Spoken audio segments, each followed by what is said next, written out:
What's up everyone, welcome back to the Lace Up channel. My name's Mickey. In today's video, I'm going to show you how I closed a $2 million warehouse deal. Now look, I'm not one of these typical YouTubers that talks about my course and my agency. No. I make one of the most enterprise, technologically advanced warehouse systems in the world. And I was able to convince a client that's crazy enough to believe in me to pay $2 million. So in this video, I'm going to tell you how. Let's get right into it.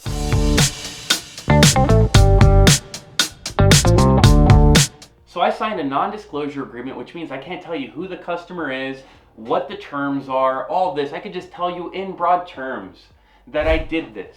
Now it's hard for you to probably wrap your head around that this is even possible, but I think that if you have a business of any kind, especially a service business or a product specific business, you need to be pushing the envelope of what you think is possible. So in my scenario, I encountered this customer probably 3 years ago.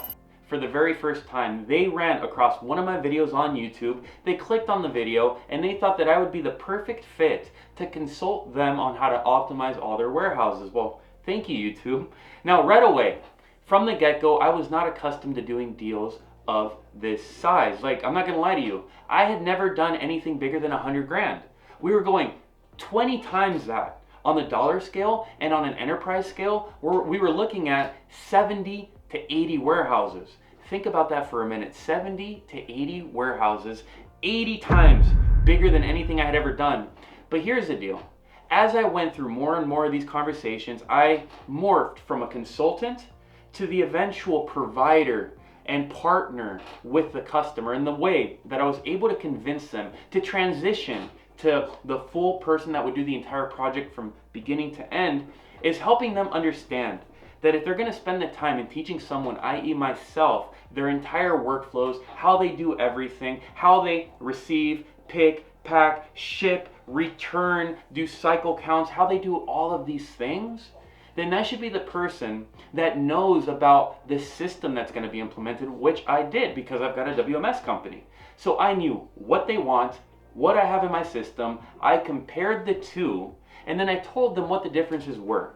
By telling them what the differences were, I was able to compile a quote. Now this quote for us was a life-changing quote because with this money we were able to invest in our business. Not to say that we're ever struggling for money here because we've got over 600 distributors across the nation, but anytime you get an injection at a single shot of $2 million, shit man, that allows you and enables you to take the next step. But anyways, I found the gaps between our software, their requirements. The next conversation I had to have was with my partners to convince them that this was the right move for our company. Now, the reason why I could justify this is because after investing that money back into our business, we're now able to make an even better warehouse product. We're now able to improve our staff, our support, our service, and basically, as a side effect of solving this huge problem for this customer, we're going to take our business to the next level. So closing a customer like this is about, I think the first thing, being out there in the public sphere. People need to see you, they need to hear your voice, they need to trust you, and they need to reach out to you. Then after that, when you're talking to the person, it's trying to find every which way possible to help the person.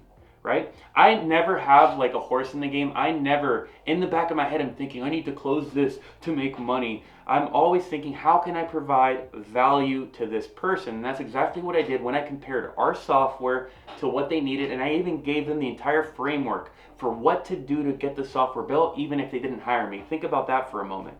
Now, once you've given enough value, then the next thing is, are you willing to commit to something this big? My answer to that is always yes. Now we've closed the $2 million one. If a $20 million one presented itself, I would jump head first into that shit. Because how else are you going to reach the next level, right? As Andrew Tate said, what color is your Bugatti? Well, what color is your Bugatti? Oh, fuck off then. I don't have a Bugatti, so I can't resonate with that video. Point being is that you need to have a desire, an inclination to push and grow and scale your business. So once that was done, Once I had committed to it, then it was assembling the team with the money I accumulated and making my software better. So I didn't take the money and blow it, at the strip club. No, I took the money and I reinvested it to improve everything, to provide the infrastructure, to provide the software that I could service more clients like this. And now, this project is complete. So the fact that it's complete means that I'm now able to sell that same solution to multiple customers. So because I did all of these things, I convinced them to do it, I got the money, I invested it back into my business, now I'm in a position to do this 10, 20, 30 times. And if I could do 30 times at $2 million, your boy's gonna be talking to you from a yacht on Miami Beach next time. No, I'm kidding, I'm far away from that shit. But anyways, I hope that you guys enjoyed that story. Sorry I couldn't get into specifics because I can't disclose them.